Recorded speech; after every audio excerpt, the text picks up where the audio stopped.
Hello guys, कैसे हो आप सभी लोग। आज की इस वीडियो में हम क्लास 10th मैथमेटिक्स का चैप्टर नंबर 2 जिसका नाम है पोलिनोमियल यानी कि बहुपद, इसको हम पढ़ने वाले हैं। तो अगर आप भी क्लास 10th के बच्चे हो और अपना बोर्ड एग्जाम देने वाले हो 2026 में और यूपी, बिहार, सीबीएसई इन सभी बोर्ड्स के स्टूडेंट हो तो आप इस वीडियो को देख सकते हो। ठीक है, तो चलिए हम इस चैप्टर को पढ़ने वाले हैं। तो सर इसको पढ़ने के लिए क्या क्या रिक्वायरमेंट होनी चाहिए। तो सर इसको पढ़ने से पहले आपको मैंने इससे पहले क्लास 10th की बेसिक मैथमेटिक्स के 5 लेक्चर्स पढ़ाए थे। उसमें जो लेक्चर नंबर 2 था आप देख कर आइएगा, उसमें आपको बहुत ज़्यादा हेल्प मिलेगी। अगर आप नहीं भी देखते तो कोई बात नहीं, चलिए देख लीजिएगा, इसमें भी बहुत आपको समझ में आने वाला। ठीक है, तो चलिए शुरू करते हैं। सर हमारे चैप्टर का नाम है बहुपद, लेकिन इस बहुपद को पढ़ने के लिए उससे पहले हमें कुछ और चीज़ों की आवश्यकता पड़ती है। तो सर क्या कौन सी ऐसी चीज़ें जिसकी हमें आवश्यकता है, जिसके बिना चैप्टर नहीं पढ़ पाइएगा, तो मैं बताता हूँ। देखो बच्चों, आपका चैप्टर का नाम है बहुपद, ठीक है, पोलिनोमियल बोलते हैं आप लोग। तो देखो ये जो चैप्टर पोलिनोमियल, इसको पढ़ने के लिए सबसे पहले आपके पास ना एक चीज की आवश्यकता होनी चाहिए, चर और अचर के बारे में। सर अगर आपको ये नहीं पता तो आप लिटरली कुछ नहीं कर पाइएगा। चर मतलब बच्चों होता है कांस्टेंट और अचर मतलब होता है वेरिएबल। सर अभी कांस्टेंट और वेरिएबल क्या होता है आप ये बताओ। देखो बच्चों, कांस्टेंट और वेरिएबल क्या होता है। कांस्टेंट का मतलब होता है सर जिसकी जो वैल्यू होती है ना, वैल्यू वो सेम रहे, जिसका जो मान होता है, कह लो मान जो होता है वो समान रहे, उसको हम कहते हैं सर कांस्टेंट। और वेरिएबल क्या, जो वेरी करता रहे, मतलब कि सर ऐसी वैल्यू जिसका मतलब कि ऐसी क्वांटिटी जिसका जो मान है बदलता रहे, है ना, बदलता रहे, उसको सर हम वेरिएबल कहते हैं। ठीक है सर, एग्जांपल बता दो सर आपको। सर इसमें कोई भी जितने भी आपके नंबर्स हो गए, कोई भी नंबर्स लाइक आपका 1 हो गया, 2 हो गया, 1000 हो गया, 20, 25, ये आपके क्या होता है कांस्टेंट वैल्यू थी, इसकी वैल्यू कभी बदलती नहीं है। लेकिन वहीं पे अचार में आपका लाइक आपका x हो गया, y हो गया, z हो गया, इनकी जो वैल्यू होती है बदलती रहती है बच्चों। तो इसको हम वेरिएबल कैटेगरी में रखते हैं, इसको चरी कैटेगरी में रखते हैं। ठीक है, ओके, ये दिख रहा होगा आपको, हाँ दिख रहा है, बट ये आ रहा है ना, ओके वेट। ठीक है बच्चों, तो आप लोगों ने आई होप किसे नोट कर लिया सर। चर और अचर क्या होता है। चर जो होता है जिसको कांस्टेंट बोलते हैं, इसकी जो वैल्यू होती है सर हमेशा सेम रहती है, जबकि जो आपका अचर होता है वो आपका वेरिएबल होता है, वो वेरी करता रहता है। ठीक है, हाँ। अब सर नेक्स्ट टॉपिक क्या है। सर नेक्स्ट टॉपिक है आपका बीजीय व्यंजक एल्जेब्रिक एक्सप्रेशन। ठीक है, बीजीय व्यंजक, जिसे बच्चों हम लोग इंग्लिश में एल्जेब्रिक एक्सप्रेशन कहते हैं। एल्जेब्रिक एक्सप्रेशन, हाँ बच्चों, जैसे कि मैंने आपके सामने लिख दिया sir ax² plus bx plus c, क्या ये एल्जेब्रिक एक्सप्रेशन है। हाँ, ये इसमें एक्स की टर्म्स प्रेजेंट आप कह सकते हो एल्जेब्रिक एक्सप्रेशन है। ठीक है, फिर इसमें सर और भी आपकी इक्वेशन आती है, जैसे कि आपका 2x हो गया प्लस 3 हो गया, ये भी एल्जेब्रिक एक्सप्रेशन। हाँ, ये एल्जेब्रिक एक्सप्रेशन है। अभी किस टाइप का एल्जेब्रिक एक्सप्रेशन है, इसे हम आगे कैटेगराइज करेंगे। ठीक है, तो एल्जेब्रिक एक्सप्रेशन यानी कि सर बीजीय व्यंजक आपको समझ में आ गया। हाँ सर आ गया, नेक्स्ट करो बच्चों। नेक्स्ट आपका टॉपिक है डिग्री ऑफ पोलिनोमियल यानी बहुपद की घात के बारे में। अभी जो हम बहुपद का देखेंगे तो आपको पता चलेगा बहुपद की पोलिनोमियल की घात, है ना। बहुपद की घात की बात करें तो बच्चों देखो यार, जैसे मैंने आपके सामने एक इक्वेशन लिखा है f of x is equal to, मैं लिख दिया sir 2x² plus 3x plus 5। ठीक है, अगर मैं आपसे पूछूं कि भाई इसमें जो x है उसकी घात क्या है, x की हाईएस्ट पावर देखना है आपको। x की घात क्या है, इसमें आपको सर जो x है ना, इसकी हाईएस्ट पावर देखो कितनी है सर, इसकी हाईएस्ट पावर 2 है, इसकी हाईएस्ट पावर जो है ना सर वो 1 है, तो x का जो घात आएगी वो 2 आ जाएगा, 1 आ जाएगा, और यहाँ पे सर x की जो घात है वो 0 है। ठीक है, तो आपको घात देखना आ गया। डिग्री ऑफ पोलिनोमियल ऐसे निकालते हैं बच्चों। अब वो पेपर में क्वेश्चन पूछ सकते हैं भाई ऐसा बताओ यहाँ पे जो x है उसकी डिग्री क्या है, x² की डिग्री क्या है। तो x² की डिग्री निकालेगी सर, x का आपको पावर देखना है, x की घात देखना है, जो कि 2 है तो इसकी डिग्री 2 हो जाएगी। ओके, मैं आपको कुछ क्वेश्चन करा देता हूँ और जिससे आपको कॉन्सेप्ट क्लियर हो जाएगा। जैसे ही मैंने आपके सामने लिख दिया ax³ plus bx² cx plus d = 0। मैं आपसे पूछूँ कि सर इसमें जो x है उसकी घात क्या है, तो सर x की अगर मैं आपसे पूछता हूँ कि इसकी x की डिग्री क्या है, तो अब क्या होगा सर, x की जो डिग्री है वो 3 है, क्योंकि इसकी हाईएस्ट पावर जो सर वो 3 है। ठीक है, अगर मैं आपसे पूछूँ कि सर इसमें x² की हाईएस्ट घात x² की क्या है, तो सर x² की जो है ना वो 2 है। ठीक है, तो आपको यहाँ पे डिग्री ऑफ पोलिनोमियल निकालना आ गया। x की जो घात होगी वही उसका क्या होगा सर, डिग्री हो जाएगा। ठीक है, अब बात करते हैं बच्चों पोलिनोमियल के बारे में कि यार जो कोई भी मैं इक्वेशन लिख रहा हूँ, ठीक है, जैसे मान लो मैंने आपसे 3x² लिख दिया प्लस 5x लिख दिया प्लस c हो गया। ठीक है, एक इक्वेशन हो गया। ठीक है, मैं बता रहा हूँ सर कब आप कहोगे कि ये पोलिनोमियल है, कब आप कहोगे पोलिनोमियल नहीं है, तो वो आपको कैसे पता चलेगा मैं आपको बताता हूँ। ठीक है, ठीक है। तो अब देखो, अब नोट करो, जैसे मैंने आपके सामने लिख देता हूँ एग्जाम्पल्स, एक्स क्यूब माइनस का 4a + 7, थर्ड आपका सामने रहता है 5, फिफ्थ आपके सामने 1/x² √x + 3 x² - 2 + 4x इतना। सर इसमें से कौन सा आपको पोलिनोमियल, तो यार पोलिनोमियल पहचानने के लिए सबसे बढ़िया तरीका आप ये देख लो कि जो x की जो पावर है ना, पहले बात तो सर ये पॉजिटिव नंबर होना चाहिए, ठीक है, और ये सर x की जो पावर है ना होल नंबर में होना चाहिए, होल नंबर में सर पूर्ण संख्या होनी चाहिए। अगर ये चीज़ें है तो आपका पोलिनोमियल होगा, अगर ये चीज़ें नहीं तो आपके पोलिनोमियल नहीं होगा। इसमें देखो सर x की हाईएस्ट पावर कितना 2 है, तो सॉरी x का जो पावर है वो 2 है और ये पॉजिटिव नंबर है तो ये पोलिनोमियल हो जाएगा। यहाँ पे x नहीं है लेकिन a की कितनी पावर सर 3 है, पोलिनोमियल हो जाएगा सर। यहाँ पे देखो x की पावर क्या है 0 है, तो सर ये कौन सा पोलिनोमियल है सर, ये कांस्टेंट पोलिनोमियल हो जाएगा। आगे मैं आपको बताऊंगा क्या होता है ये। यहाँ पे देखो, यहाँ पे आप देखोगे सर जब x निकालो तो x की पावर -2 आ जाएगा, तो क्या x की पावर प्लस है, नहीं x की जो पावर है वो पॉजिटिव नहीं है, नेगेटिव है, तो ये पोलिनोमियल नहीं होगा आपका। यहाँ पे देखोगे सर x की जो वैल्यू है ना, x का ये रूट लगा रखा है, तो यानी कि सर x की वैल्यू 1/2 है, तो क्या ये पूर्ण संख्या है, नहीं, होल नंबर नहीं, तो ये पोलिनोमियल नहीं हो जाएगा। यहाँ पे भी सेम चीज, पोलिनोमियल नहीं होगा। तो आप इक्वेशन को देख के पोलिनोमियल बता सकते हो कौन सा इक्वेशन पोलिनोमियल है या नहीं, on the basis of this x की जो पावर है वो पॉजिटिव होना चाहिए और x का जो पावर है वो होल नंबर में होना चाहिए। अगर ये है तो आपका होगा, ये नहीं कि सर आप 1/2 ले लो, 3/2, ये सब नहीं चलेगा आपका, ठीक है। एक सिंपल नंबर होना चाहिए, स्क्वायर हो गया, क्यूब हो गया, तो आप कह सकते हो सर ये जो है पोलिनोमियल है, वरना नहीं है, ठीक है। मैं इसको रफ कर देता हूँ फटाफट। अब बात करते हैं बच्चों नेक्स्ट टॉपिक के बारे में। नेक्स्ट टॉपिक हमारा क्या आता है, अब नेक्स्ट टॉपिक आता है सर प्रकार के बात करते हैं, ठीक है, बहुपद के प्रकार। देखो यार पोलिनोमियल उसे कितने प्रकार होते हैं, तो on the basis of based on घात, घात के आधार पे, है ना, घात के आधार पर। देखो यार अगर हम पावर के बेसिस पे क्लासिफाई करें तो एक हमारा होता है सर रैखिक पोलिनोमियल, रैखिक बहुपद, लीनियर पोलिनोमियल इसे कहते हैं बच्चों। इसमें क्या होता है, जो आपकी जो x होती है ना उसकी हाईएस्ट और हाईएस्ट पावर जो होती है वो 1 होता है, ठीक है, इसे बच्चों लीनियर पोलिनोमियल कहते हैं। दूसरा हमारा होता है बच्चों द्विघात बहुपद, इसे बच्चों क्वाड्रेटिक पोलिनोमियल कहते हैं, क्योंकि इसमें जो आपकी जो x की हाईएस्ट पावर होती है ना बच्चों वो 2 होती है, ठीक है। हाँ, तीसरा आता है आपको बच्चों, तीसरा कौन सा आता है बच्चों, तीसरा आपके सामने आता है घन बहुपद। घन बहुपद क्या होता है बच्चों, घन बहुपद मतलब कि सर इसमें जो x की हाईएस्ट पावर होती है सर वो 3 देखने को हमें मिलती है, उसे घन बहुपद कहते हैं। तो देखो बच्चों अगर आप सामने पेपर में पहले तो पूछेगा नहीं, बट आपको पता होना चाहिए कि रैखिक बहुपद क्या होता है, द्विघात बहुपद क्या होता है, घन बहुपद क्या होता है, आप इसको बता सकते हो, ठीक है। सो बच्चों देखो हम लोगों ने घात के आधार पे तो क्लासिफिकेशन कर लिया, जहां पे उन्होंने 3 तरीके के पोलिनोमियल देखा था, है ना, रैखिक बहुपद, क्वाड्रेटिक बहुपद और एक क्यूबिक बहुपद, घन बहुपद। अब हम बात करते हैं पदों के आधार पे, है ना, पदों के आधार पर, पदों एक से number of terms, number of terms के आधार पर क्लासिफिकेशन कर सकते हो। तो नंबर ऑफ टर्म्स की क्लासिफिकेशन में आता है सर एक आता है एक पदी, हाँ एक पदी मतलब कि सर जहां पे सिर्फ आपको एक ही पद दिखेंगे मिलेगा, जैसे आपका 5x हो गया, 4x हो गया, 9x हो गया, ये जितने होते हैं सर ये एक पदी होती है, इसे मोनोनोमियल इक्वेशन कहते हैं, ठीक है। द्विपदी, द्विपदी बच्चों जिसमें दो आते हैं, इसमें 2 पद आते हैं और इसे इंग्लिश में बाइनोमियल कहते हैं, ठीक है, बाइनोमियल, जिसमें आपको 2 टर्म्स आएंगे, लाइक आपका 5x + 2 हो जाएगा, 9x + 3 हो जाएगा, इसे द्विपदी कहते हैं। त्रिपदी आपका आ जाता है फिर, ठीक है, तो त्रिपदी में आपका देखने को मिलता है जहां पे आपको 3 पद होते हैं, लाइक आपका 5x² हो गया, ठीक है, 4x हो गया प्लस 9 हो गया, ये आपके जो होते हैं ना त्रिपदी होते हैं। तो हमें जनरली त्रिपदी देखने को मिलता है, ये मतलब देखने को मिलता है पर उतना नहीं देखने को मिलता, ठीक है। तो ये सब चीजें मैं आपको बता देता हूँ, ठीक है। और इसका भाई साहब ये नंबर ऑफ टर्म्स के आधार पे, पदों के आधार पे, ठीक है।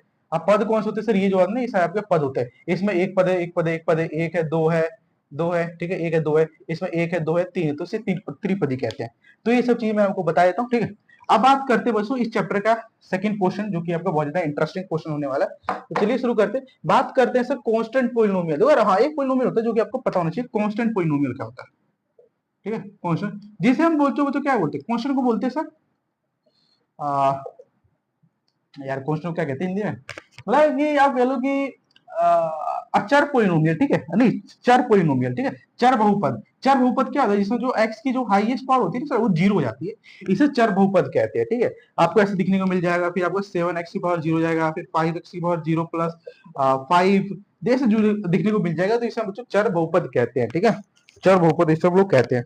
ओके, तो चलिए बात करते हैं बच्चों नेक्स्ट टॉपिक के बारे में। तो मैं आपको पहले कुछ क्वेश्चन देता हूँ, आपको बताना चाहिए इसमें कौन सा क्वेश्चन बहुपद है, कौन सा क्वेश्चन बहुपद नहीं है, ठीक है, बता दो सर, ठीक है। तो मैं आपको बहुपद आपको बताने से इसमें बहुपद है या नहीं है, ठीक है। 1/x+2 है, और दूसरा आपका सर 3x² प्लस का 5x माइनस का 1 है, तीसरा जो आपका बच्चों वो √x प्लस का 4 है, जो चौथा है आपका वो दे रखा है sir x² plus 2x plus 2/5। इसमें आपको बताना है या नहीं है, फिर आपको इसमें डिग्री बतानी है, इसकी डिग्री क्या है, डिग्री मतलब सर घात, आपको घात बताना, ठीक है। इसका आपका 7 है पहला, दूसरा आपके सामने 9x-9 है, तीसरा आपके सामने सर 7² प्लस का 3x प्लस का 2 है, चौथा जो है बच्चों आपके सामने 2x² प्लस x² प्लस का 5x प्लस 7 है, चौथा आपके सामने x की पावर 4 प्लस 2x² प्लस 1 है। सही, इसमें कैसे बताएंगे, सही इसमें हम कैसे बताएंगे, देखो इस पर आपको बताना बहुपद है या नहीं है, तो हम टिक मार्क वाला करेंगे, ठीक है, टिक मार्क वाला, ठीक है, थोड़ा सा, ठीक है, टिक मार्क वाला करते हैं सर। इसमें टिक मार्क वाला कैसे करेंगे, यहाँ पे देखो मैंने आपको बताया था ना कि x की पावर पॉजिटिव होना चाहिए और एक होल नंबर होना चाहिए, बट यहाँ पे x की पावर -1 है, तो सर ये होल नंबर तो हुआ नहीं है, पॉजिटिव भी नहीं तो कट जाए। इसमें देखो, इसमें जो x की हाईएस्ट पावर सर ये होल नंबर है, पॉजिटिव तो ही हो जाएगा। इसमें देखो सर, इसमें भी x की पावर जो है ना 1/2 है, 1/2 जो होता है वो पूर्ण संख्या नहीं होता, होल नंबर नहीं होता, तो काट दो। इसमें देखो मैं आपको x देखना है, इससे आपको मतलब नहीं है इससे, ठीक है, तो ये है, हाँ है, तो काट दो। वैसे इसमें जो है ये आपका पॉलिनोमियल नहीं है और ये पॉलिनोमियल नहीं है, ठीक है। इसमें मतलब डिग्री बताओ, सही यहाँ पे देखो x की वैल्यू ना, यहाँ देखो 7 है, अब इसमें मल्टीप्लाई करो x की पावर 0 से, तो यहाँ पे से जो x की वैल्यू को 0 आ जाएगी, ठीक है। यहाँ पे जो बात करें x की जो घात है 1 आ जाएगी। इसमें आपको x की देखना है, तो x की हाईएस्ट घात क्या 2 है, ठीक है, डिग्री इसकी 2 है। इसमें बताओ से इसमें 3 दिख जाएगी और इसमें आपको 4 दिख जाएगी। तो ऐसे ही क्वेश्चन आते हैं पेपर में, ठीक है, पेपर में तो यार देखो ऐसे क्वेश्चन तो मतलब मुझे जहां तक लगता है देखो बिहार बोर्ड में तो आ सकता है, लेकिन यार सीबीएसई बोर्ड में एक्सपेक्ट करना है कि यार 10th लेवल पे अगर आपको डिग्री पूछता है तो भाई थोड़ा सा मतलब कि मुझे अच्छा नहीं लगता, मतलब पूछेगा तो नहीं, बट फिर भी आ जाए तो क्या कर सकते हैं। फिर बात करते हैं बच्चों हम नेक्स्ट टॉपिक, और नेक्स्ट टॉपिक है बच्चों आपके पदों के आधार पर क्लासिफिकेशन करना है। देखो पदों के आधार पर आपका 3x है, x² माइनस x³ माइनस 1 है, फिर x² प्लस x है प्लस 1 है, तो आप कह सकते ये जो है ना एक पदी है, आप इसे कहो दो पदी है, त्रिपदी है, तो इस तरह क्वेश्चन आते हैं, आप कर सकते हैं डेफिनेटली, है। बात करते हैं बच्चों पोलिनोमियल की वैल्यू कैसे निकालते हैं ना, बहुपद के जो वैल्यूज होती है पोलिनोमियल के बहुपद, सॉरी बहुपद की वैल्यू, जो भी आपका बहुपद होता है उसका मान कैसे निकालोगे। देखो ऐसा आपके सामने में ना मैंने एक इक्वेशन लिख दिया, f of x is equal to में लिख दिया, कोई भी क्वेश्चन लो, मुझे सर x की वैल्यू बता दो कितनी होगी, जहां पे ये 0 हो जाए ना, x से बहुपद की वैल्यू, मतलब कि सर हमने यहाँ पे जो f of x इसकी ऐसी वैल्यू पता करते हैं जहां पे 0 हो जाए, ठीक है। तो कैसे पता करेंगे सर, इसको पता करने के लिए बेस्ट तरीका ये होता है, आपको f of x को क्या करना है, 0 की इक्वेट कर देना। तो f of x is equal to आपके सामने दे रखा सर 2x माइनस का 2 0 हो जाएगा, तो x की वैल्यू कितनी आएगी सर मेरा 2 आ जाएगी, x की वैल्यू सर आप कह सकते हो कि 2 आपके सामने आ जाएगी, है ना। तो ठीक क्या, अब जब भी बहुपद की वैल्यू निकालनी होगी तो आप क्या करना सर, इसको 0 को इक्वेट करके आप यहाँ पे इजीली निकाल सकते हो। और क्वेश्चन बता दो सर, हाँ और क्वेश्चन देखो आपके सामने लिख रखा होगा, ठीक है। सॉरी, ये जो मैंने आपको बताया, मैंने आपको शून्य निकालना होता है कि आपको x की ऐसी वैल्यू जहां पे आपको निकल जाएगा, ठीक है। और आपको बहुपद अगर बहुपद का मान बताना, जैसे कि आपको f of x इतना देगा, ठीक है, अब मैं बोलता हूँ कि सर भाई f of 1 बता दो कितना होगा, तो आप f of 1 बताने के लिए क्या करोगे सर, जो f of x है ना उसमें 1 पुट कर दोगे, ये 2 इंटू -1 इंटू 2 करके क्या निकाल लोगे, तो यहाँ पे 0 हो जाएगा, ठीक है। और मान लो मैं पूछता हूँ कि सर f of x आपको सामने इतना दे रखा है, तो मुझे f of 2 बता दो कितना होगा, तो f of 2 कैसे, f of 2 बनाने के लिए क्या करोगे, इस पॉलिनोमियल में 2 पुट कर दोगे, तो 2 इंटू 2 माइनस का 2 यानी कि सर कितना आ जाएगा 2 आ जाएगा इसका आंसर, ठीक है। मैं आपसे पूछता हूँ कि सर f of x आपको इतना देखा, तो f of 4 बता दो, क्या करो सर 2 की जगह 4 पुट कर दोगे -2, तो इसे पुट करके आप वैल्यूज निकालो, जो कि बहुत ज्यादा इजी होता है। ये जो मेथड है इससे आप जीरोस निकाल लोगे, और ये जो मेथड था पॉलिनोमियल की वैल्यूज निकालो, आपको कब क्या वैल्यूज निकाल दिए, ठीक है। तो सिर्फ इसमें इतना ही पूछता है, ठीक है। अब जो देखो हम भरने वाले हैं उस क्वेश्चन पे जहां पे आपका जो एक्सरसाइज है ना प्रश्नावली 2.1 है ना एनसीईआरटी का, वो आपको स्टार्ट होने वाला है। तो आप उसमें कर लेना, ठीक है। इसमें देखो क्या क्या आपको पूछे, इसमें ग्राफिकल बात करते हैं बच्चों बहुपद के ग्राफ के बारे में। ये वाला क्वेश्चन यार मैंने पहले रिकॉर्ड कर लिया था, बट देख लो ग्राफ आपको दिख रहा होगा, बट वो माइक वर्क करना बंद कर दिया, कोई बात नहीं, हम दोबारा रिकॉर्ड कर लेते हैं। बात करते हैं बच्चों देखो बहुपद घात का ग्राफ के बारे में। ये कर लोगे तो आपका जो एक्सरसाइज 2.1 है ना वो आपका डन हो जाएगा, ठीक है। तो देखो जितने भी आपके बहुपद ग्राफ होते हैं जनरली हम क्वाड्रेटिक इक्वेशन ग्राफ देखते हैं, ठीक है। क्वाड्रेटिक द्विघात समीकरण के हम ग्राफ देखते हैं, ठीक है। क्वाड्रेटिक इक्वेशन हम ग्राफ देखते हैं। क्वाड्रेटिक इक्वेशन मतलब कि बच्चों जैसे कि आपके सामने होता है x square plus b x plus c होता है, तो हम जनरली इनका ग्राफ देखते हैं। आप लोगों ने जो 9th क्लास थी वहां पे आप लोगों ने ऐसा देखा होगा sir 2x plus y is equal to 0 होता है, आप x किलो जीरो पुट करते हैं तो y किलो आपको 0 मिलता है, x किलो समथिंग कुछ पुट करके आप वहां पे एक स्ट्रेट लाइन का ग्राफ बना लेते हो, क्योंकि सर ये जो होता है ना ये एक रेखिक ग्राफ बनता है ना स्ट्रेट लाइन का, ठीक है। बट हमें जो होता है इसमें सर, इसमें जो x की हाईएस्ट पावर 2 है, तो देखो क्वाड्रेटिक इक्वेशन में जो ग्राफ होता है सर वो कुछ ऐसा बनता है, अपवर्ड पैराबोला टाइप बनता है, ठीक है। कैसे बनता है सर, ऐसा बनता है। आपसे इसे कुछ केसेस होते हैं, मैं केसेस वाइज आपको लेकर चलूंगा, तो आपके जो 2.1 एक्सरसाइज है ना एनसीईआरटी का वो डन हो जाएगा। तो मैं आपको डन वही सिखाता हूँ, ठीक है। और ये मैं क्वाड्रेटिक के लिए बता रहा हूँ, ठीक है। ऐसा नहीं कि आप रैखिक पे लगा दोगे तो आपका काम बन जाएगा, नहीं, क्वाड्रेटिक है तो क्वाड्रेटिक के लिए अब देखो इसे, ठीक है। रिकॉर्ड हो रहा है, हाँ ये रिकॉर्ड हो रहा है। चलो कोई काम करते हैं, इसको मैं इस हाथ में रख देता हूँ, ठीक है। तो ऐसे हम देखेंगे बच्चों इसको, फिर काम तो नहीं कर पाऊंगा ना, फिर मैं तो हाँ इसको थोड़ा लगा लेते हैं यार, ये भी अलग ही धर्म दुविधा है, ठीक है। कोई बात नहीं, रिकॉर्डिंग हो रहा है, ठीक है। तो बात कर रहे बच्चों केस नंबर 1। आपको केस 1 पता होना चाहिए। केस 1 क्या है बच्चों, केस 1 में है जब आपका जो डी हो ना, जब आपके जीरो देखो केस 1 आपको ग्राफ कुछ अगर ऐसा देते, और ग्राफ कुछ ऐसा देता तो ये जहां पे एक्स को कट करता है ये ए है और ये बी है, तो ए और बी जो होगा ना बच्चों इसके सोल्यूशन होंगे, ठीक है। शून्यक होंगे बोलते हैं आपको क्वेश्चन में, ठीक है, इसके शून्यक होंगे, ठीक है। केस 2 आपके सामने आता है बच्चों, केस 2 जहां पे ये लोग क्या करते हैं, ग्राफ को कुछ ऐसे दे देंगे, ये यहाँ पे कट करा है ए पे, तो जो आपका ए जो होगा ना जो इसका शून्यक हो जाएगा, ठीक है। केस नंबर 3 की बात करते हो तो केस नंबर 3 जो कि आपके सामने गिवन है कुछ ऐसा, केस नंबर 3 आपको दे देगा, केस नंबर 3 में सर ऐसा मान लो आपको ग्राफ दे दिया, ओके। अब फिर क्या होगा सर, एक्स पे कट ही नहीं करेगा, ये कुछ ऐसे चला जाएगा, अब ये कुछ ऐसे चला जाएगा, या फिर कुछ ऐसे चला जाएगा, ठीक है। तो ये यहाँ पे इसके नो सोल्यूशन होगा, ठीक है। तो इसके नो, तो इसके शून्य होंगे नहीं, ठीक है। तो इसके 3 ही केस बनते हैं और तैयार 3 ही केस से पेपर में क्वेश्चन आता है। जनरली आप जो आप सैंपल पेपर खोल के देखोगे ना तो कोई ना कोई ग्राफ दिया होगा, हमसे पूछेगा sir which of the following is a graph of quadratic equation, ठीक है। तो आपके सामने ऐसा आएगा। तो देखो बच्चों हमने सिर्फ आज के जो सिर्फ इतना ही पढ़ेंगे, ठीक है। और बाद में मैं आपको फैक्टराइजेशन करना सिखाया था, क्योंकि फैक्टराइजेशन बहुत ज्यादा इंपॉर्टेंट है। अगर आपको फैक्टराइजेशन में और भी कमांड हासिल करना है, लाइक आपको फॉर्मूला और फैक्टराइजेशन करना है, तो आप एक जाकर उस वीडियो को देख लेना, ठीक है, जहां पे मैंने आपको सिखाया गया था फैक्टराइजेशन करना। बट यहाँ पे आपको फैक्टराइजेशन में थोड़ा बहुत आइडिया देता हूँ करते कैसे, ठीक है। मैं कुछ क्वेश्चन लिख कर लाया था, ठीक है। पहला क्वेश्चन मैं आपके सामने देता हूँ, 5 सॉरी यह है एक्स स्क्वायर प्लस का 5x प्लस का 6 है, ठीक है। हाँ, मुझे सर इसका फैक्टराइजेशन बताना, तो सर मुझे इसका इसे फैक्टराइज करके शून्य बताना, तो मैं किससे बताऊंगा, तो मैं क्या करूंगा सर बच्चों में इसको ना ब्रेक डाउन कर दूंगा, middle term splitting method use करूंगा। मैं क्या करूंगा सर, यहाँ पे जो एक्स स्क्वायर का कोफिशिएंट है कितना 1 है, 1 को मैं इससे मल्टीप्लाई कर दूंगा, तो मैं 6 इंटू 1 कितना है सर 6 होगा। अब मुझे 6 को ऐसे दो नंबर्स में तोड़ना है कि अगर मैं इसको प्लस करूं तो मेरा 5 आ जाए, मल्टीप्लाई करूं तो मेरा सर प्लस का 6 आ जाए। तो सर ऐसे दो मल्टीप्लाई होते हैं 3 और 2, 3 इंटू 2 कितना होगा, 3 प्लस 2 5 होता है, और 3 इंटू 2 जो होता है वो 6 होता है। तो सर मिल गया ऐसे दोनों, मतलब इसको फैक्टराइज करो तो एक्स स्क्वायर प्लस, अब देखो यहाँ पे इसको मिल सकता है सर 2x प्लस 3x, तो सर इसको मैं ऐसे लिख सकता हूँ ना, हाँ, प्लस का 6 दोनों को ऐड करूंगा तो 5 जाएगा और ये आ जाएगा, ठीक है। इसमें तो यहाँ पे x कॉमन ले लो, दोनों में x है, तो मैंने क्या कर दिया x कॉमन ले लिया, तो यहाँ पे x प्लस 2 बच जाएगा, प्लस का 3 यहाँ पे कॉमन ले लिया, यहाँ पे x प्लस 2 मेरे को मिल जाएगा। फिर मेरा सर x प्लस यहाँ पे 3 हो जाएगा और x प्लस 2 हो जाएगा। कैसे किया, मैंने क्या किया, इन दोनों को एक साथ लिख दिया और इसको मैंने ऐसे लिख दिया, तो इसके 0 हो जाएंगे। अगर x की वैल्यू मुझे शून्य पूछता तो एक तो मेरा -3 आएगा और x जो है x की वैल्यू -2 आ जाएगा। यही हमारे शून्य होंगे, ठीक है। इससे ज्यादा नहीं पूछेगा पेपर में। तो ये आपको फैक्टराइजेशन होगा जो कि मिडिल टर्म स्प्लिटिंग से करते हैं, ठीक है, ठीक है। नेक्स्ट क्वेश्चन बताओ सर, नेक्स्ट क्वेश्चन देखो बच्चों, नेक्स्ट क्वेश्चन हम करते हैं। नेक्स्ट क्वेश्चन आपके सामने दे रखा है सर एक्स स्क्वायर माइनस का 8x प्लस का 15 है, वही मिडिल टर्म स्प्लिटिंग लगाओ इसमें। ऐसे दोनों मत सोचो जिसको मल्टीप्लाई करने पे कितना आ जाए सर, इतना आ जाए, और प्लस माइनस करने पे सर 8 आ जाए।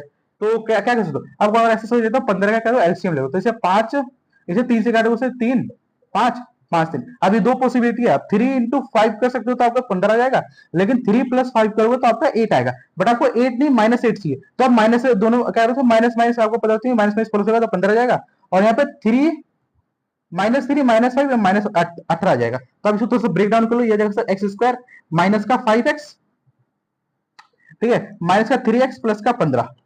अब से आप x कॉमन ले लोगे तो यहाँ पे सर x -5 बचेगा, -3 कॉमन ले लोगे तो यहाँ पे सर x माइनस का 5 बच जाएगा, ठीक है, ये माइनस माइनस प्लस हो जाएगा इधर, ठीक है, तो x -3 x -5 ये आपके सॉल्यूशन रहेंगे। जो अब मुझे सर x की वैल्यू बताना है कि जहां पे इसका सॉल्यूशन होगा, तो यहाँ पे आप x की दो सॉल्यूशन आएगा 3 और 5, ठीक है, तो आप ऐसे कर देते हो, तो यही आपका मिडिल टर्म स्प्लिटिंग है, ज्यादा कुछ टफ होता नहीं है ना, आपको तो सोचना पड़ता है और यहाँ से आपको निकालना पड़ता है। अगेन कह रहा हूँ, अगर इसमें थोड़ी बहुत भी प्रॉब्लम आ रही है तो मैंने एक फुल प्लस वीडियो बना रखा, जाकर उस वीडियो को देख लेना, उससे पूरा कॉन्सेप्ट और क्लियर हो जाएगा, ठीक है।